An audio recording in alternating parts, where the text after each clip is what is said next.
చిత్తూరు జిల్లాలో వివాహిత బలవన్మరణానికి పాల్పడింది. అక్రమ సంబంధమే కారణంగా కూడా తెలుస్తోంది. సత్యవేలు అనే వ్యక్తితో వివాహేతర సంబంధం పెట్టుకుంది.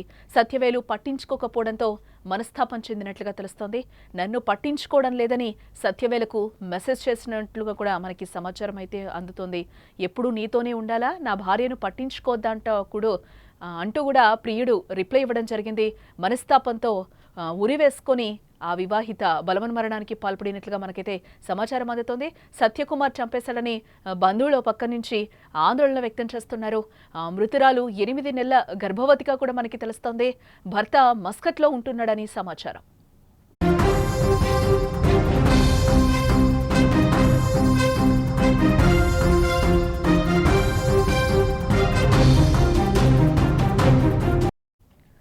వివాహేతర సంబంధం ఓ వివాహిత మరణానికి కారణమైంది.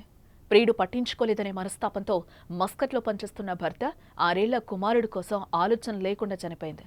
ఈ విషాదకర ఘటన చిత్తూరు జిల్లా కుప్పం మండలం డి అగ్రహారం గ్రామంలో చోటు చేసుకుంది.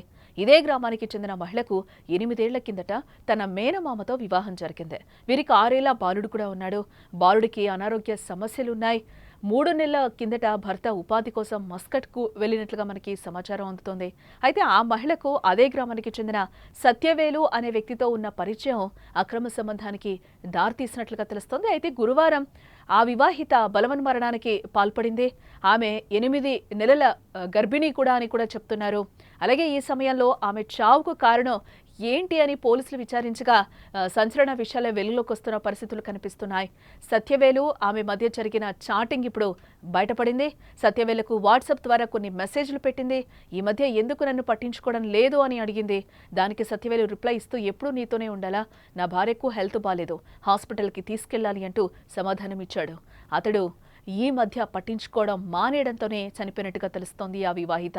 అయితే బంధువులు మాత్రం సత్యవేలు ఆమెను చంపేశాడని, వేధించి హత్య చేశాడంటూ కూడా కుప్పం అర్బన్ పోలీస్ స్టేషన్ ఎదుట రోడ్డుపై శుక్రవారం బైఠాయించి నిరసన తెలపడంతో బంధువులు అక్కడ ఉద్రిక్త పరిస్థితులు నెలకొన్నాయి. మా బిడ్డ మరణానికి కారణమైన నిందితుడిని కఠినంగా శిక్షించాలంటూ కూడా వారు డిమాండ్ చేస్తున్న పరిస్థితులు కనిపిస్తున్నాయి. కేసును విచారించి న్యాయం జరిగేలా చూస్తామని పోలీసులు హామీ ఇవ్వడంతో మృతురాలి బంధువులు కూడా నిరసన విరమించారు. సత్యవేలు పోలీసుల అదుపులోకి తీసుకుని విచారిస్తున్నట్లుగా తెలుస్తోంది.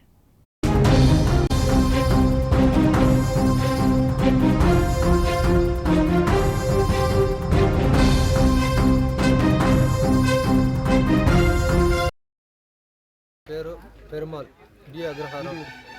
చనిపోయింది నా భార్య ఇంద్రజ. నాకు 2018లో పెళ్ళి అయింది. నాకు ఒక బాబు ఉన్నాడు. ఉరి వేసుకొని చావమని వీడియో చేసేసి మళ్ళీ వెళ్ళిపోయినాడు. మా ఇంటికి వచ్చి వాడే అత్యాచారం చేసి ఉరి వేసేసి వెళ్ళిపోయినాడు. నేను బయట దేశం పోయింది సార్. వాడు చంపి ఉరి వేసేసి వెళ్ళిపోయినాడు.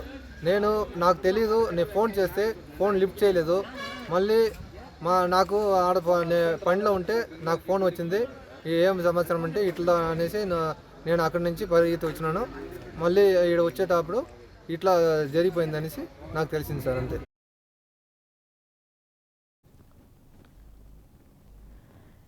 భర్త చెప్తున్నాడు సత్యవేలే బలవంతంగా కూడా చంపేశాడు, ఉరివేసి చంపాడు అని కూడా భర్త అలాగే బంధువులు కూడా ఆరోపిస్తున్న పరిస్థితులు అయితే కనిపిస్తున్నాయి. ఈ వివాహిత ఇంద్రజ మరణానికైతే ఖచ్చితంగా అక్రమ సంబంధం కారణమని కూడా పోలీసులు తేల్చిన సిచ్యువేషన్స్ అయితే కనిపిస్తున్నాయి.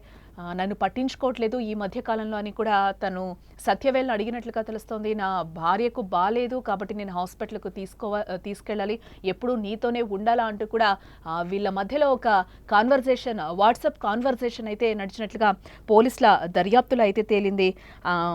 అలాగే దీనికి సత్యవేలు ఎప్పుడు నీతోనే ఉండాలా, నేను నా భార్యను ఆసుపత్రికి తీసుకెళ్లాలంటూ కూడా సమాధానం ఇవ్వగా, అయితే నీకు నాకన్నా నీ భార్య ముఖ్యమా, నేను చనిపోతున్నానంటూ కూడా సమాధానం ఇచ్చినట్లుగా మృతురాలి ఫోన్లో గుర్తించినట్లుగా కూడా సీఏ చెప్తున్న పరిస్థితులు అయితే కనిపిస్తున్నాయి. వివాహిత మృతికి కారకుడైన సత్యవేలుపై కేసు నమోదు చేశామని కూడా పోలీసులు అంటున్న పరిస్థితి కనిపిస్తుంది. బట్ వివాహిత మృతికి కారణమైన సత్యవేలుపై చర్యలు తీసుకోవాలని కూడా ఆమె కుటుంబ సభ్యులైతే ఆరోపిస్తున్న పరిస్థితులు అయితే ఇక్కడ మనకి క్లియర్గా కనిపిస్తున్నాయి.